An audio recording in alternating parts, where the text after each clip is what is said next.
In a nation where too many voices have been silenced and too many lives lost at the hands of those sworn to protect and serve, we come together to honor truth, demand justice, and ignite change. Today is not only a conversation, it is a movement to center the voices that have been too often ignored. This is a moment to say their names, share their stories, and confront the systems that allowed these injustices to occur. Through raw testimony, collective grief, and unwavering resolve, we will amplify the truths that the system tried to silence. Featuring our guest speakers, Attorney Kwame Thompson, civil rights advocate and fearless voice for justice; Elaine Simons, an advocate, educator, and voice for justice; Deborah Sanchez, an advocate, public speaker, and a mother on a mission. Welcome to Nationwide Townhall, a call for police accountability. All right. Good evening, everyone, and welcome to Unarmed and Unheard, a nationwide town hall for police accountability this week. I don't know why it looks like I'm looking away from the camera, you guys. But yeah, my name is Ashley McKenzie Smith, and I am the mother of Jalen McKenzie. I am also the founder of Say Their Name Monuments. So tonight we will have Elaine Simmons, or am I saying the name right, Elaine? Simons. I always mess it up. I apologize. And Deborah Sanchez. And not sure whether or not Kwame will be joining us today, you guys. But if not, we'll if he does come in a little bit later, we'll let him come in and speak. And talk a little bit about the legal side like he does every town hall. But we're going to go ahead and get started and have Deborah Sanchez talk. I'm not going to jump into a little bit of the exciting things that I know Elaine's going to touch on tonight. So I'm going to let her have the honor of doing that. But today is all about police accountability. We were asked to have this particular topic. So if you have questions, please put them in the chat so we can answer them the best way we can. If there are some things that we can't answer tonight, we'll definitely get back to you. And we can always have the same topic again for another month. So I'm gonna honor Miss Elaine at this moment and just say about how amazing she is and all the things she's done, especially with the Jesse Saray story. If you don't know about it, please go Google it. It is one you definitely want to get into. But before we do that, like I said, we're going to talk to Ms. Deborah Sanchez. She is the mother of Jordan Sims. If you don't know her case, please get to know that case as well. Deborah, are you ready? I'm about as ready as I'm going to be. All right, let's go. All right. I'm the mother of Jordan Sims. She was sexually assaulted by a Safford police officer and then again by a Graham County guard at the Graham County Detention Center. She was arrested on the 21st for suspected shoplifting. She was taken to the jail first she was taken to the hospital where she was sexually assaulted. The officer turned off his body cam. She then went to jail where she reported the incident that happened to her at the hospital. They waited 2 days before they took her to go get a rape kit test done. And then when she went that 2 days later to get that done and came back to the jail, that's when the female guard sexually assaulted her.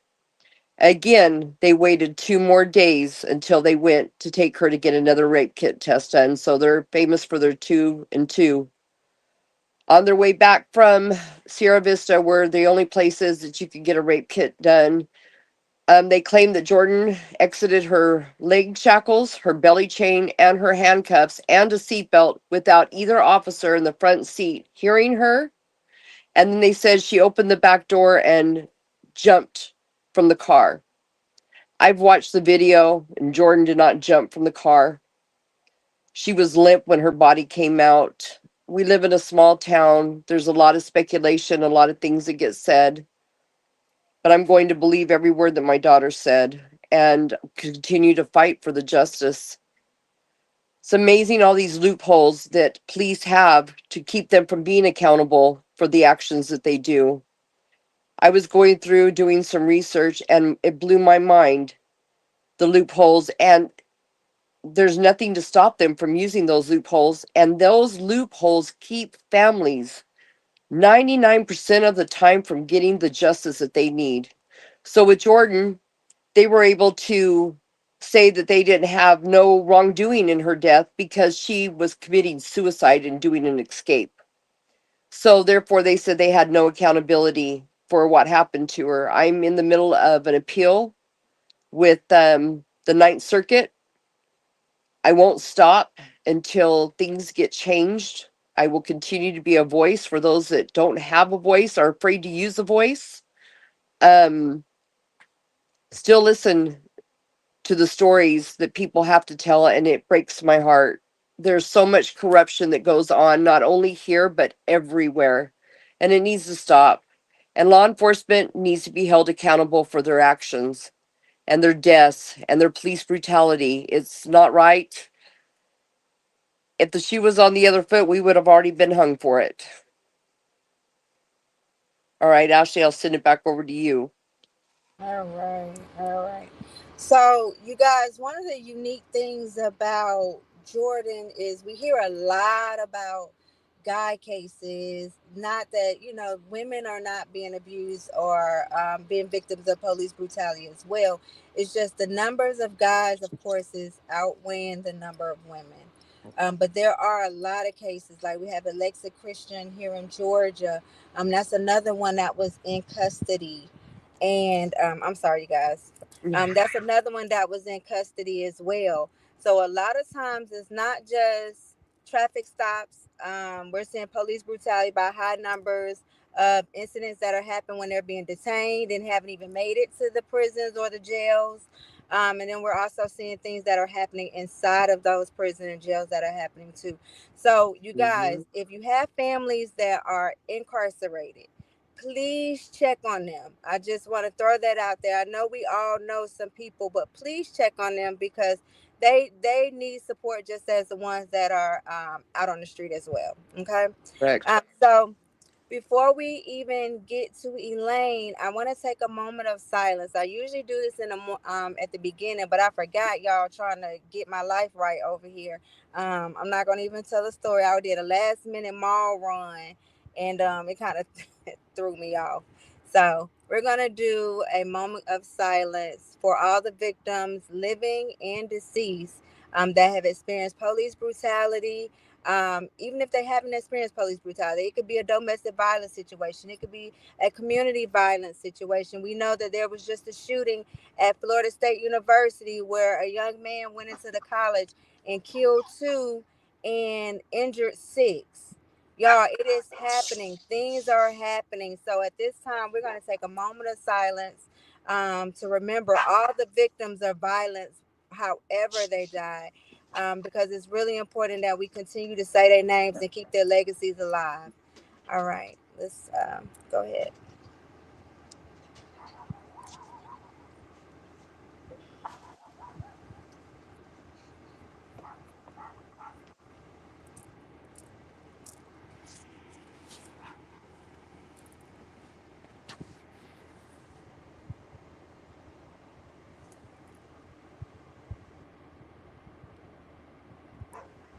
All right. So tonight we gather in unity and a purpose to center the voices of families impacted by police brutality. And police violence, police trauma doesn't necessarily have to be deceased. It could be someone that was tased. It could be someone that was just beaten. Um, so we're gathering today in unity to talk about police accountability and how we can make some changes in the system, but not only in just around the world, but it has to start locally. It has to start in your area. And one person that has definitely had a major impact in the Washington area is Elaine's. What is it? Simone Simmons. Silence. Simons. Simons. I don't know why I can't get that right. Every time I get it wrong, I'm gonna have to owe you $1. I like the Like Simone. That sounds better. I don't know what it is. It's like some words I just cannot get right. But she is Jesse Saray's foster mother and has been holding it down from the beginning to the end. And I'm not gonna tell his story because I can tell his story like the back of my hand. because I met Elaine maybe 2 years ago, Elaine, a year ago or something like that. We went to an event and we just clicked ever since then. Um, so she is definitely one of my partners. Like that's when you meet somebody and you can click with them in this type of community, it's a good thing because it's a lot of stuff going on in the impacted world.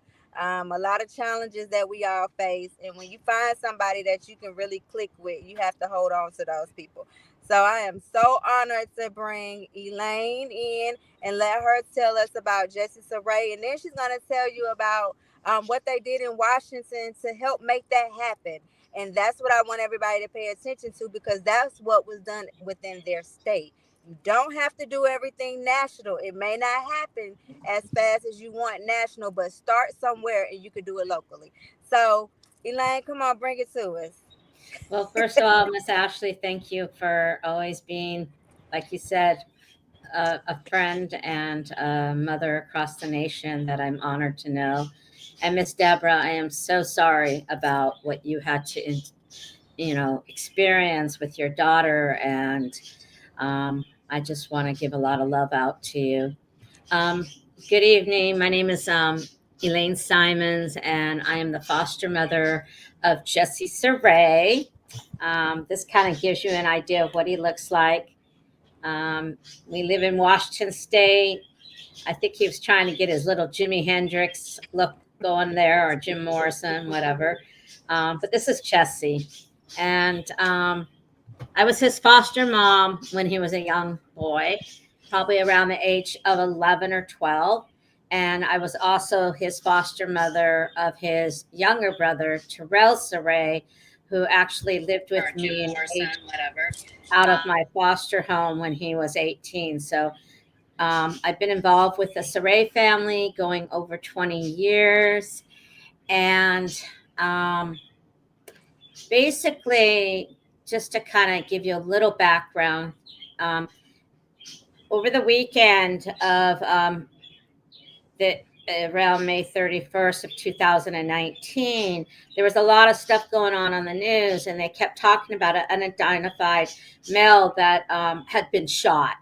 And I worked at that time in the juvenile justice system as an art teacher, and I either know someone who was a victim, or I know someone who actually hurt someone.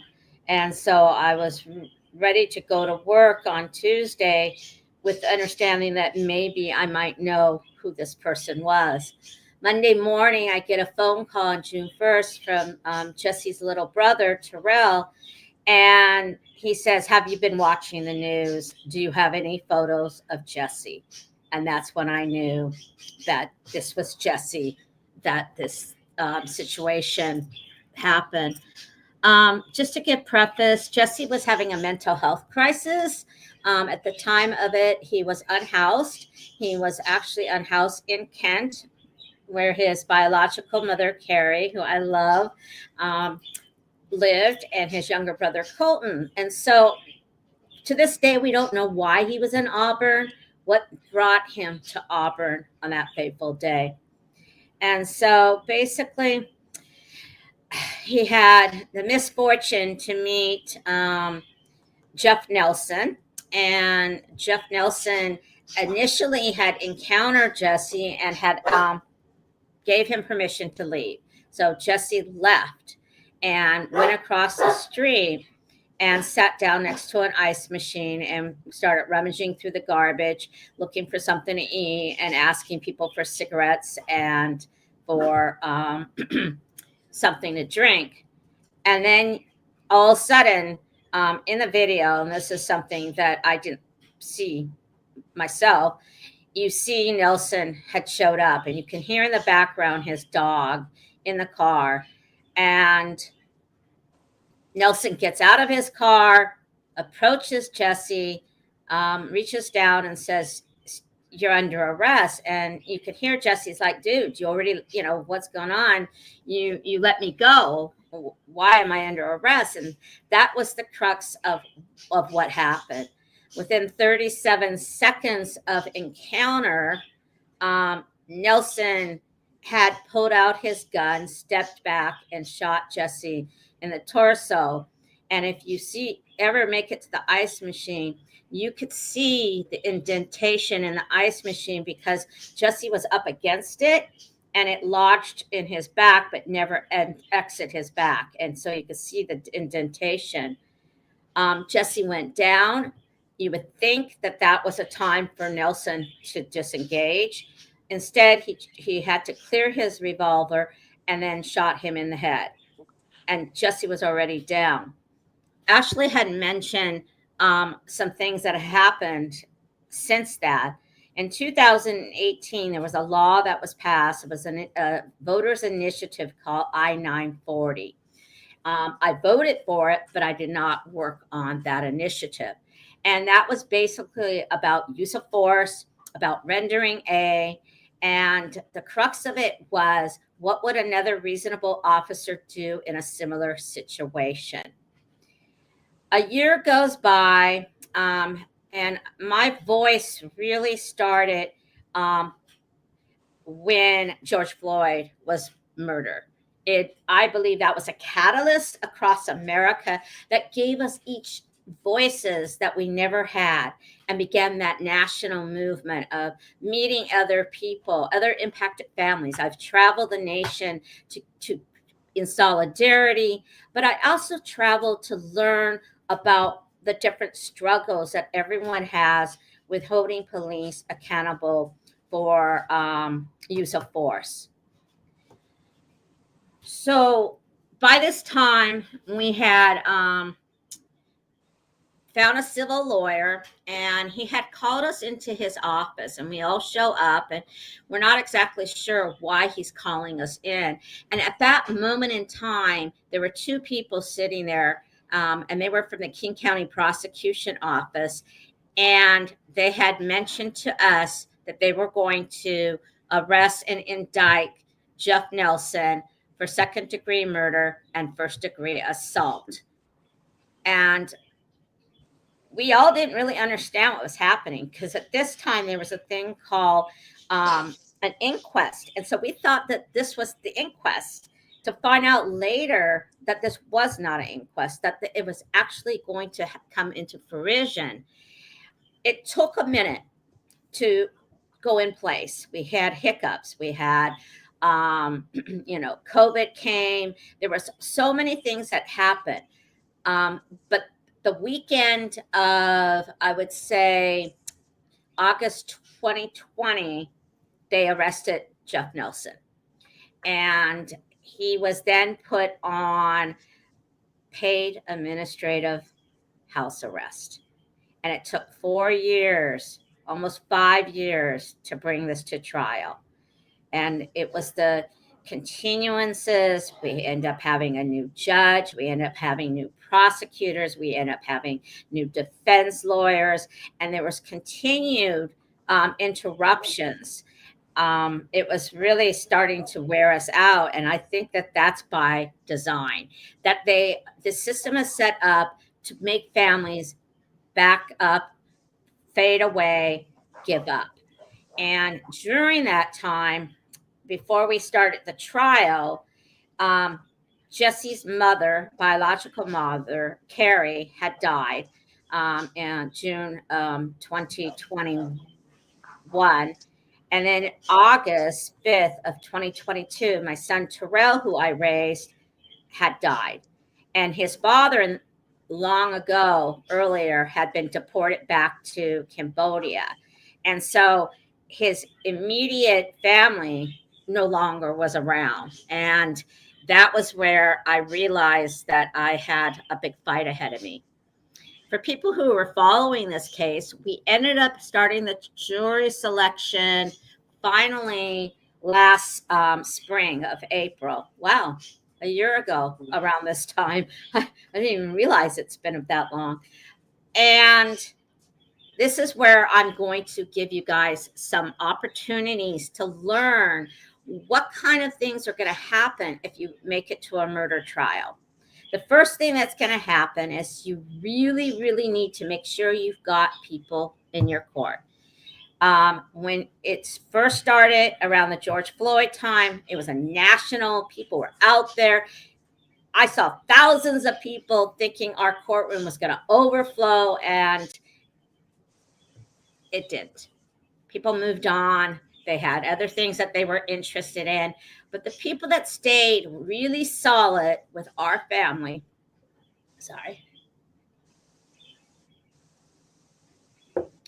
were other impacted family members of Washington and people who worked on Initiative I-940, the Khmer community. They had stepped up and really embraced us. Khmer is the Cambodian community. And I had two people that really helped me. So every time I left that courtroom and I was ready to scream or not understand, Sheila Banks from Florida and Uncle Bobby from Oakland were the people that I were able to call, because both of them have been through a murder trial. And to me, that was really important, to be able to have them be able to help me process what was happening. It took 15 days for jury selection. They went from 300 down to, I think it was 14 jurors. And so I sat through that, and then began the trial. And it was the most fascinating trial because we were blown away by how many police officers testified on our behalf, and that the medical examiner was on our behalf. And it was like all of a sudden we started hearing from people, I think, that were waiting 80 some years for some form of accountability. Now, Jeff Nelson not only killed Jesse Saray, he was a serial killer. So he also killed Brian Scammon, and he killed Isaiah Obit. And those are all within 7 years of his time being with the Auburn Police Department. And nobody ever held him accountable for any of his actions. When we got us to the point, thank you, Michelle. When we got to the point of at the end of the prosecution, and I want to make it very clear to you, the prosecution were not our original prosecutors. These came on later. There was COVID money left over, and King County Prosecution Office opened up and began to have to start doing other trials and get ready for courts opening up. And so one of the most beautiful things that I ever saw happen, and I don't know if I want to call it independent prosecutors, but these were prosecutors hired from a firm. So they were not King County prosecutors, which I think really helped us in this case, because then they didn't have that same kind of what you call, conflict of interest. So after our prosecutors did their piece, it was time for Nelson's crew to get up and run their course. And they stood up and they said, "We rest." We were ready for 3 more weeks of just defense. And they said, "We rest. We are putting this back onto the jurors, that they need to make the decision based on the prosecution, and that the prosecution made a strong argument." So we were like, wow, this is really interesting. So the case was rested, and we came in for deliberation.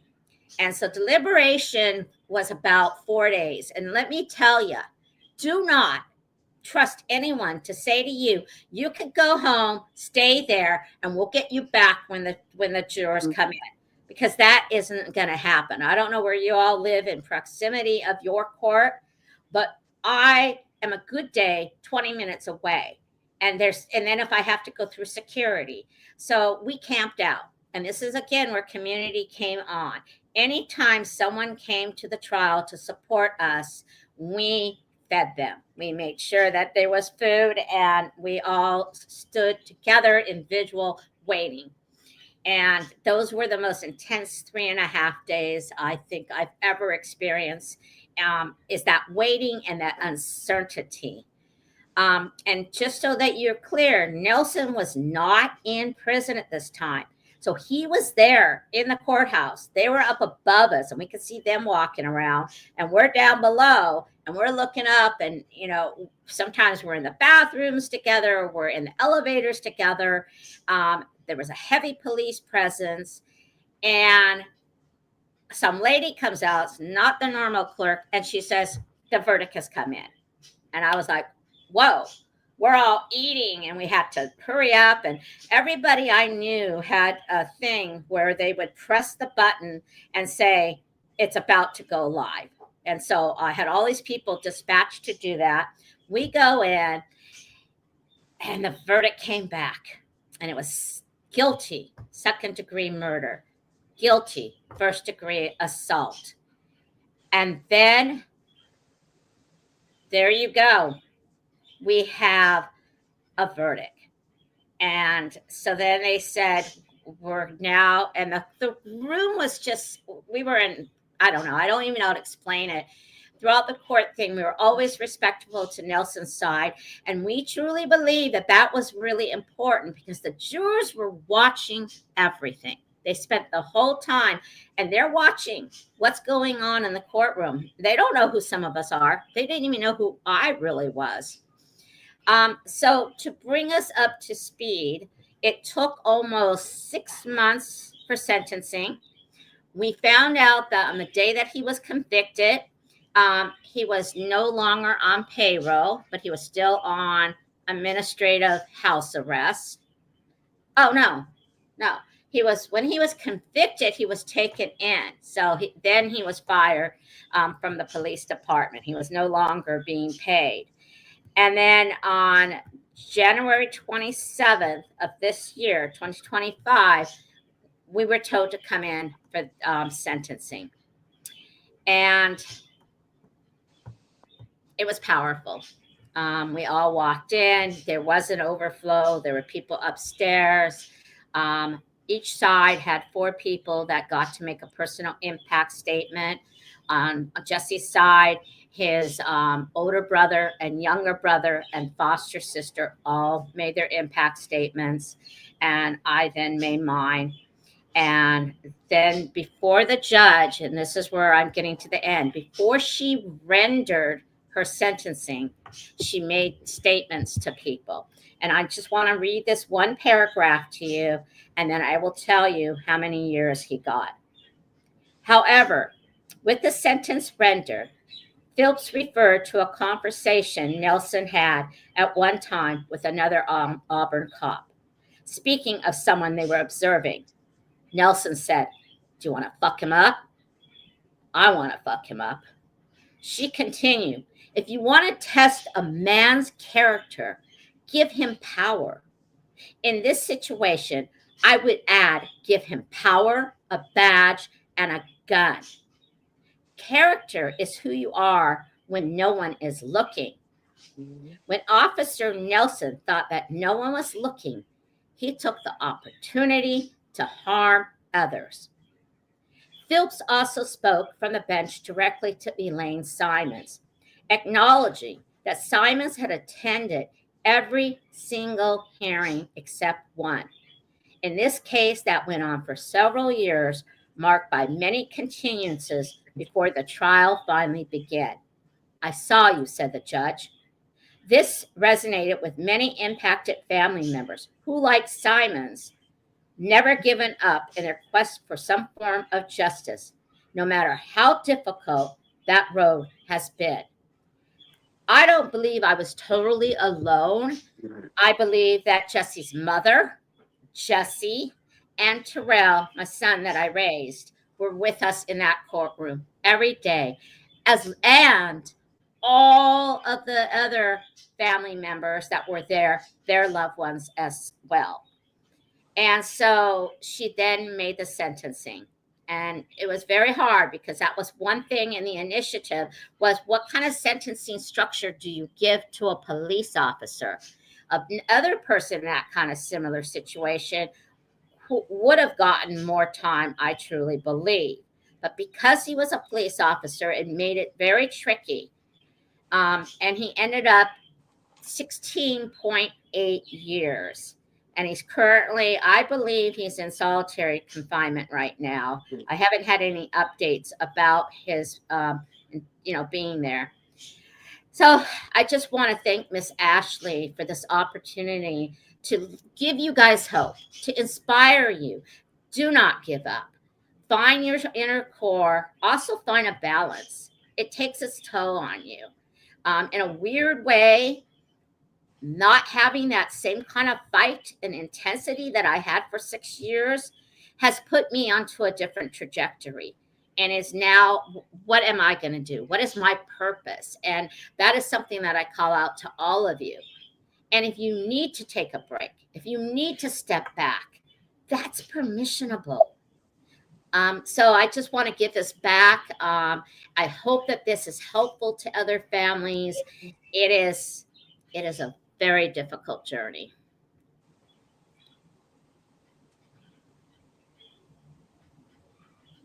Okay, I'm sure. Okay, do y'all hear anything? Okay, all right. So I had a little technical difficulties, you guys. I am not technical savvy. So I was on my iPad and somehow lost the screen. Don't know how to pull it back up, but so I'm gonna do it from my phone at the moment. So if you see my name on here twice, that's why, because I have no idea what I'm doing. So please excuse me. I'm still learning. Um, but thank you so much, Elaine. So, you guys, that is just a little snippet. And I hope that we'll be able to bring Miss Elaine back to talk a little bit more about how the trial process is, because I know a lot of people are getting ready to go to trial. Nobody has no idea what to expect or what to do. There is no book that is given to us to talk about these things, to talk about the process, to talk about the emotional or mental aspects of what you'll be dealing with when you go through it. So that is a town hall that we probably need to jump into really, really soon. So if Miss Elaine would definitely come back, or if we have any other impacted families that have experienced this trial process that can kind of come in and join as well, that would be um, like the bomb. But next we're gonna go to Kobe, Hessler's mom. Miss Hessler, are you there? Or did I say the name right? You know I'm horrible, y'all. Okay, it sounds like you on mute. Uh-oh. Oh, you can hear me? Okay, we can hear you now. Now what you want me to call you? Amity. Okay. We're gonna go by her first name. So we want to welcome Amity. I will say that Minnesota group out there, Amity, who's Brandon Key's mom, Lisa, Amir Locke's mom, Karen. Who else am I missing? Who I'm missing? It's so many of you guys out there. Dante Wright's mom, Yes, Katie, yes. So that group, Tech Sunday, uh, who Justin else? Megan, Yes, yes, Cordell Handy, yes, Cordell yes, Shell. We yes. have a list of That about 450 names in the last 20 years. Organization called Communities United Against Police Brutality actually have it on a scroll, and every year they add the new names. So that group is tough, y'all. That group is tough. They're always, I mean, if you watch them, they're always doing press conferences and rallies, protests.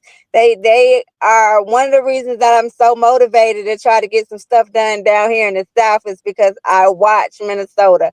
And to jump kind of to how I met some of them, when Jalen first passed, I had no idea what I was doing. I literally was stalking folks, y'all. Because there's like no billboard or anything that you can just run to for help. You kind of have to get out there and start digging on your own. And so I saw this event, and I cannot remember the name of the event, but it was one of the first things that I did, and they have it every year. I can't remember, but they have it every year. And all these parents, they come up, they talk about their kid's story. And at that point, you guys, I couldn't even talk about Jalen. I couldn't talk about the incident. I couldn't do anything. And so that was the first speaking engagement. It was virtual, and I was boo-hooing, just crying, couldn't get my emotions right. And when I say that I have come a long way to even be able to talk about Jalen's story, but it comes from these different support groups, these different groups in different states that will message you and be like, you okay? We got you. What you need? Let's talk. Here's my number. And Dante's mom was actually one of the first people that shot me her her number to reach out. And so that's how I met a lot of people. It's kind of like stalking different events and different people, you guys, to kind of figure out what to do, because I had no idea. So yes, please tell us more about Kobe and what you guys have going on, because this is all about police accountability, and accountability goes a lot of different ways. It looks different from everybody, just like justice looks different for everybody. So go ahead and let us know what y'all got going on.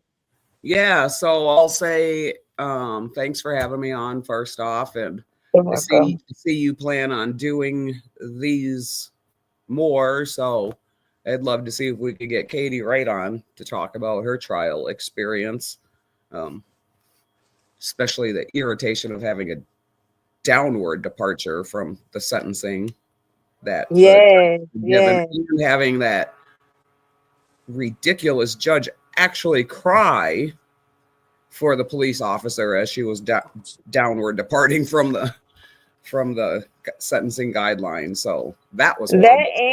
That and property, because a lot of people have questions about the property, and they don't realize how long it may take to get your property. Because I know that she just got his stuff like not too long ago.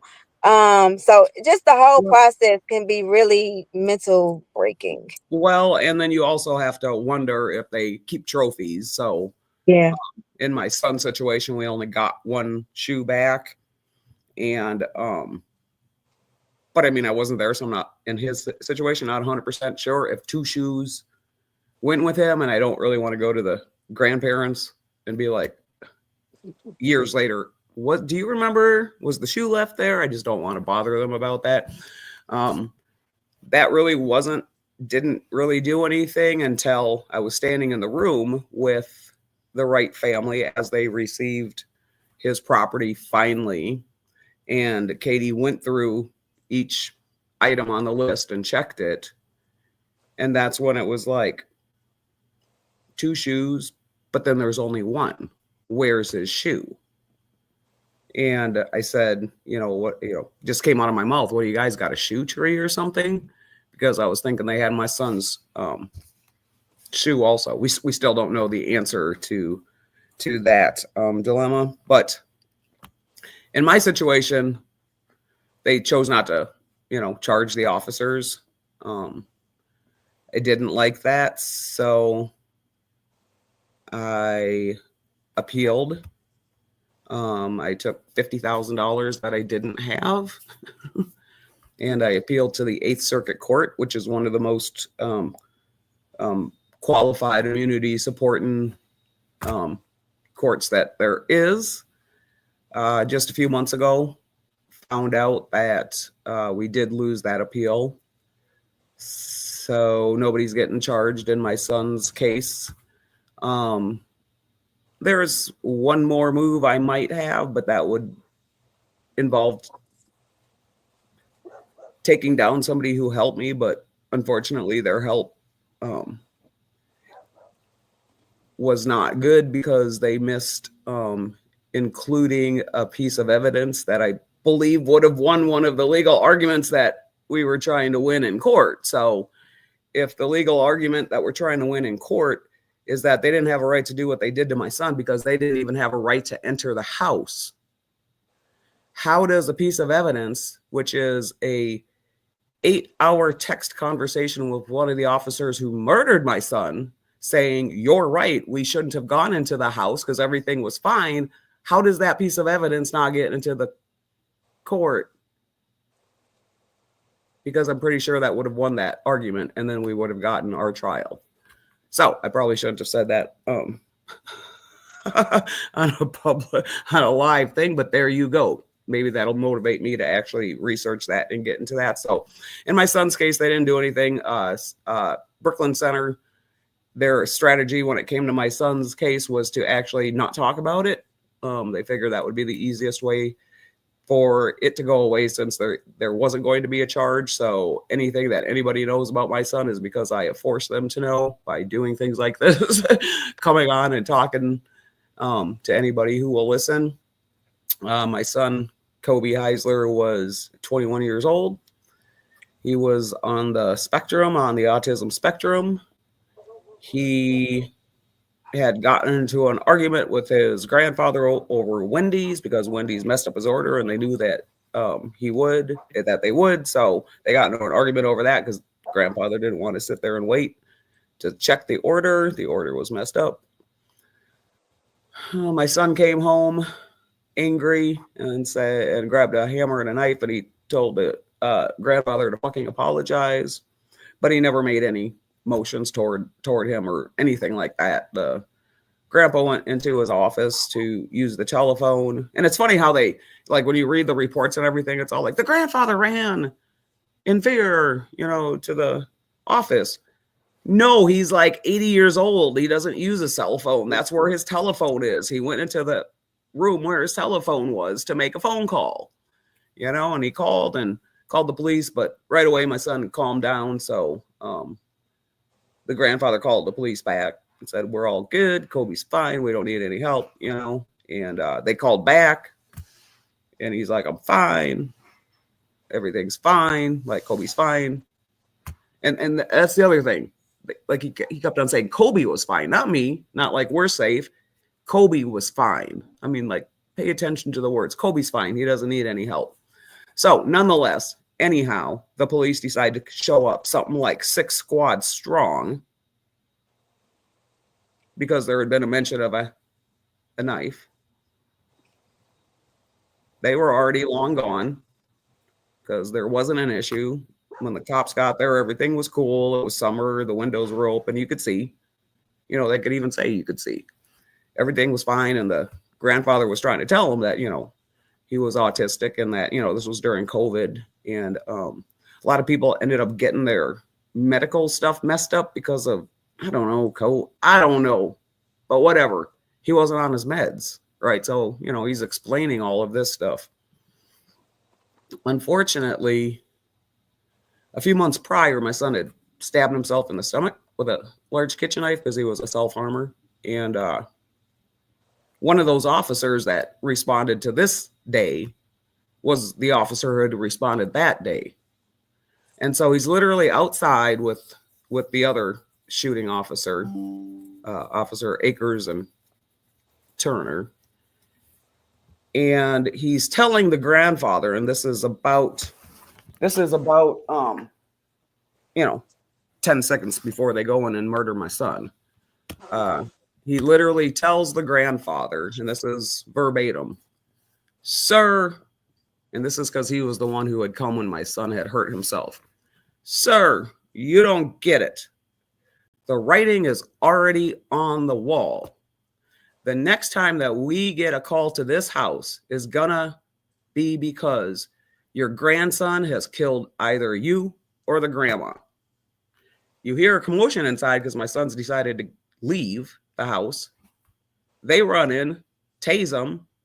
My son gets up to run the other way, and they shoot him 6 times.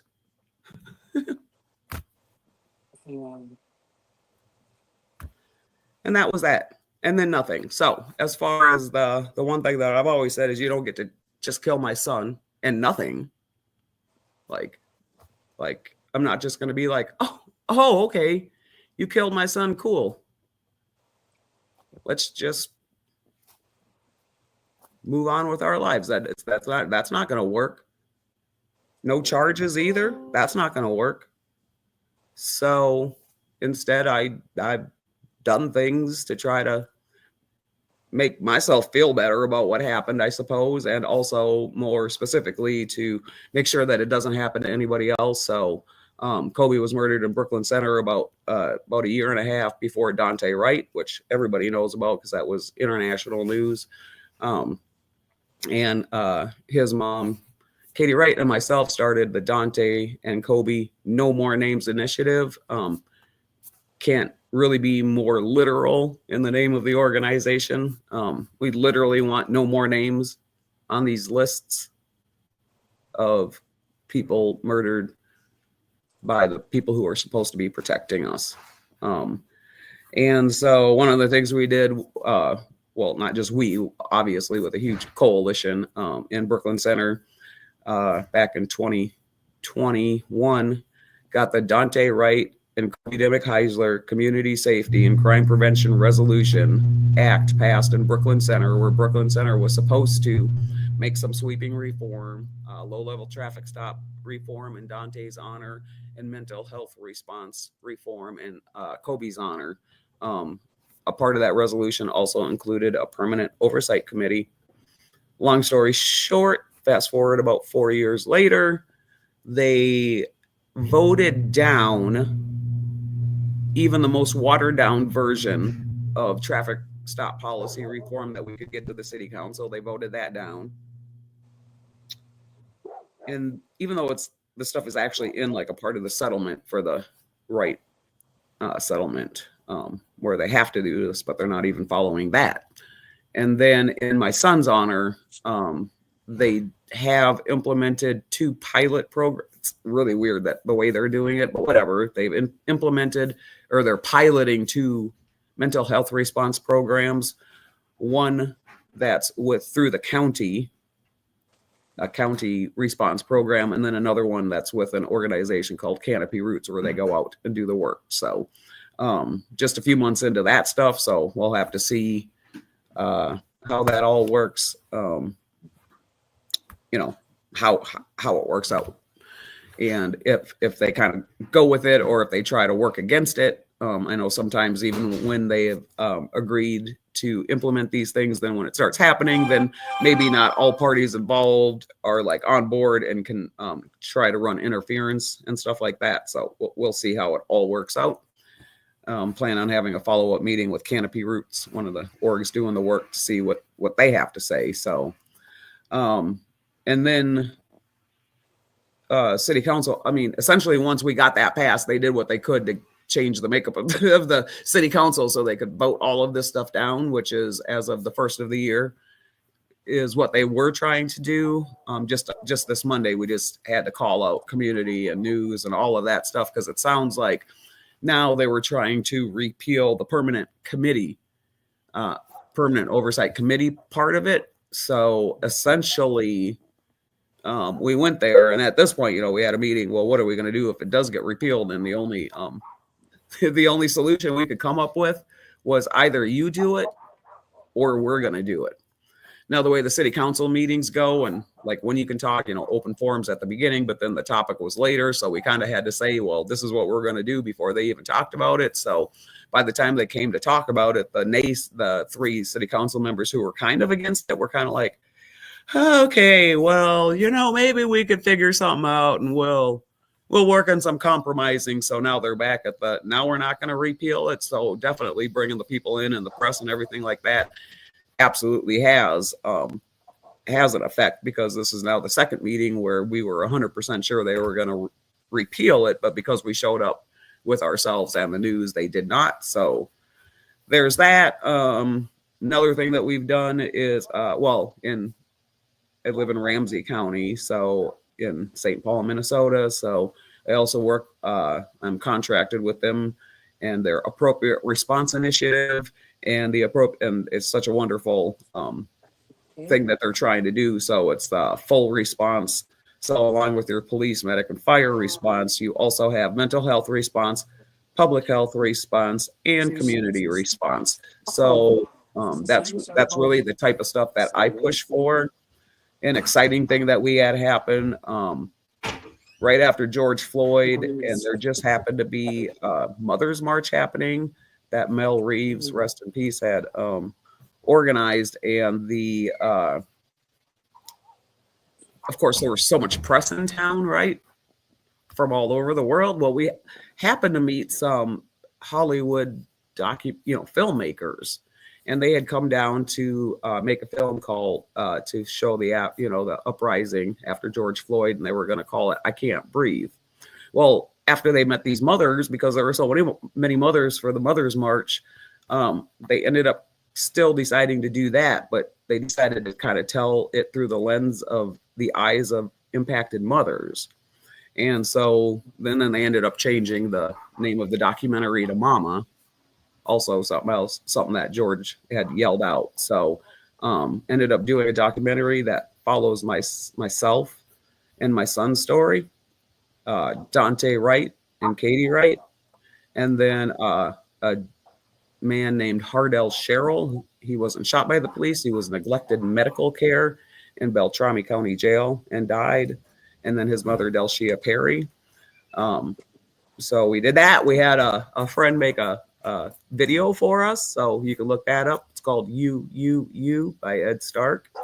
And like I say, the documentary is Mama with an explanation point, but there's apparently a lot of stuff out there called Mama, so you have to put one of our names in there, or like Carl Reed or Sophia Dre, one of the directors, in order to find it.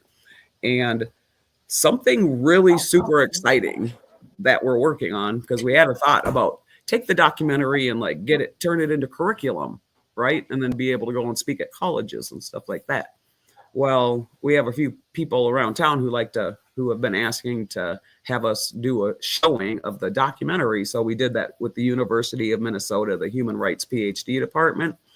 And but while we were talking, I was telling the lady I was connecting with on that about this idea of wanting to get it all over. Well, apparently these PhD candidates have to pick a project.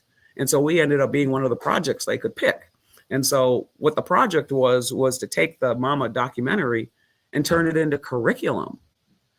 And so they've just sent us the rough draft of what they had. And it's, of course, the original vision, because neither us nor the students had ever done something like this, is not necessarily what the outcome ended up being, but what the outcome is great. So so it looks like we have curriculum for middle school and high school called the No More Names, Know Your Rights, right?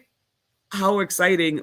But then very importantly, and this is going to be the tough but the big thing, trying to get Know Your Rights as a required part of driver's education. And so that's something that's the next thing that we'll get from the students. So I'll see what that comes up with, but if we can do that, that would be huge. So so that's kind of what we're doing, just staying on top of Brooklyn Center, talking, going and talking to some schools, like social, some classes and stuff like that. Supposed to go out to Long Island and speak out there, Virginia, just jumping in where we can and not giving up. So I love it. I love it. So now you guys are listening to what is going on in other areas. So I really challenge everyone in their community. Talk to your council people, talk to your mayor, talk to all your politicians. Just like Amity said, they're working with schools. Talk to the school systems. Get in your community so that you can actually see some change. We know that our loved ones' lives are very important to us, but we have to remember that they're looking at our loved ones as a number, right? So Jalen is number 1155, whatever, in whatever they're looking at. But if our loved ones mean as much to us, that we want everybody else to know how much we love them and how much we want to keep their legacy, then we have to start somewhere. And you start in your community. So here are just a couple of ideas that you can take and you can do too. Emily, what you was going to say?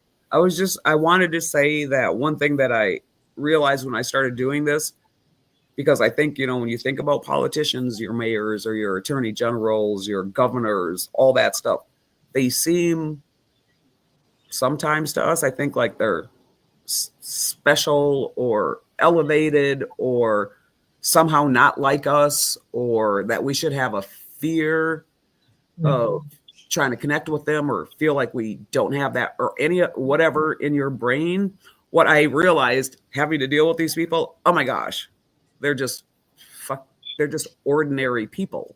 Everyday folks. That's And right. they are literally you and I. You should not have any fear of talking to them. You shouldn't even have to change how you don't like sit there and be like, oh my gosh, I'm going to go like talk to the, you know, just do it. I mean, Right. Tim Walz literally just went through the bid for vice president. He's one of the most down to earth, normal people you could ever wish to meet, but they're all really just human and don't ever feel like because you've never done it before that you can't or that you shouldn't. It's not. Don't focus on that. Just do what you need to do. Because you belong there and you have every right. And literally they're just people. And also, you guys, some people may not be those people that can speak. You know what I'm saying? Everybody has a talent. I keep posting that on Facebook all the time. You may be one of the more creative people. So do what God gave you. Whatever your talent is, that's what you offer. You don't have to do anything out of the ordinary that you would normally do because the best teams are when people know what they can do, what they're good at, and what they're not good at. So you do what you're good at. If you're a speaker, speak. If you're a drawer, draw. If you do technology things, do that. Build your team and align yourself with people that can actually help and everybody has a function. That would keep people from stepping on toes. That would keep people from understanding what the task is. And it creates those kind of boundaries of saying, this is what I'm going to do. This is what you're going to do. And you know that you can do it because you're good at it, right? So if you can't speak to politicians, we're not saying go to them and just speak if that's not what you can do. Find someone in your community that's good at it. And you guys align yourselves up with the mission and you go from there. But what we're saying is that a lot of the things that we're trying to do, you want to run to the White House, but you can do a lot in your own community. A lot of things can be done locally. So that's what we're trying to get you to understand is that, yes, we do need to get to the White House at some point. Yes, we will get there and we'll do whatever we need to do there. But locally, for yourself and your community, for your loved ones, do something local. Reach out to who can help you local. And that's what your politicians are for. They're put in that place for you to say, hey, this is what I want to see in my community. This is what I don't want to see in my community. You do not allow them to run your community because you know what works for your community. So you have to speak up. You have to go to those meetings. They have meetings every month. Go down there and say what's not working and what is working. Because you got to remember your taxpayers as well, you guys. So you're paying for them to do this position. So they need to uphold to whatever function or whatever job they're supposed to. So don't be afraid to speak out and say, this is not working for our community. Can we look at something else? So we're going to kind of wrap this up. I know that we do need to touch on some other things. I did see I think that was Arlene that asked about property. She didn't get her son's property and it's been a couple of months. So that will be something that we will revisit, even if we have to do like a workshop on how to obtain certain information. Because I know this one time town hall a month is not enough. So if we need to do workshops, y'all DM me what y'all need and we can get it done. You see, there's some really fearless women out here that got stuff going and they don't mind jumping in and helping out. So we got it, y'all. We just got to come together and we just got to get it done. We can't talk about it. We can't say what we want to see and there's no action behind it. Let's start putting more action behind this. Before we go, also next month is Mental Health Awareness Month. We know everybody is struggling with mental health when it comes to this. Trauma affects everybody differently. So we will have speakers every Friday that will touch on mental health. We'll even have a topic for how to deal with siblings and children who have been affected by their loved ones that are lost because they get left out all the time. Nobody wants to talk about the mental health that they're dealing with. because we're so busy trying to get justice that we sometimes leave them out when they're just as important as well. So we'll touch on that, and then we'll end with some more holistic ways of dealing with trauma, like sound bowls and meditation and affirmations and things like that. So you guys, next month is really going to be nice. So if anybody want to speak next month, DM me so that we can get you on, and that would be it. Ladies, do you want to close out with anything before we go? I just want to thank everyone. I didn't say um, we were trying really hard to get Nelson decertified, and he beat us to it. He voluntarily revoked his own certification. I'm not exactly sure what that means. I've written to the entity to say, well, if he voluntarily did it, is he still in the state database as under the Brady list of a cop that has committed a crime? So I'm working on to make sure that that means that he cannot get recertified. But he's going to come out. I was going to say he's going to come out an old man, but he's going to come out the age I am now. So I won't say he's going to be an old man, but yeah. And I just want to thank you, Ashley. And it's great to see you, Miss Emily. It's always nice to see Good you. to see you, Elaine. And Miss Deborah, pleasure to meet you. And it's like Ashley said, we women, we're hard. I like your cat. I see your cat, Amity. I know. I see Princess just decided to get in the shot. That was it's one of my naked kitties. Yeah, I think the only thing I'd say is, 1, 2, 3, 4, 5, 6, 7, 8, 9, 10, 11, 12. So besides that, I'm good. All right. Well, thank you all, ladies, for joining us. Thank everybody for joining us. If you have any topics that you want us to talk about, please DM me. I'm always available. Y'all know I don't get no sleep. Now y'all know that. So I'm here if you need me for anything. And y'all have a great Friday. We're out. Bye. Thank Bye, you. everyone. Bye. Bye.